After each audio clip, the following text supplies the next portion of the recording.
भोंदूबाबा अशोक खरात हा खरं तर गेल्या वर्षभरापूर्वी याच्यावर पीडित महिलेने शिर्डी येथे पोलीस कंप्लेंट केली होती आणि याचा तपास 5-6 महिन्यापूर्वीच झाला होता.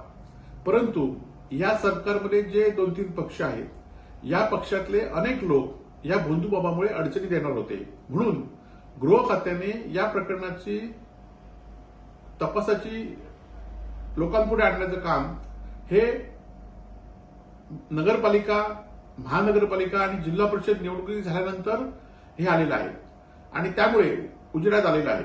आणि त्यामुळे या सगळ्या प्रकरणाला राजकीय पक्षातल्या लोकांना आपल्या सहकारी पक्षांना वाचवण्यासाठी गृह खात्याने हे प्रकरणाची तपास हा उशिरा केला की काय आणि त्याची सुद्धा चौकशी झाली पाहिजे. कारण या खरं तर या प्रकरणामध्ये अनेक राजकीय लोक आहेत आणि या सरकारच्या विरोधात या संदर्भात लोकांमध्ये रोष होणार होता. म्हणून ह्या सगळ्या निवडणुका झाल्यामुळे नंतर या सगळ्या भोंदूबाबा अशोक खराताच्या जो काही प्रकरण आहे ते नंतर पद्धतशीरपणे बाहेर काढले की काय याची सगळ्याची चौकशी व्हावी अशी आमची शिवसेना उद्धव बाळासाहेब ठाकरे पक्षाजवळ मागणी आहे.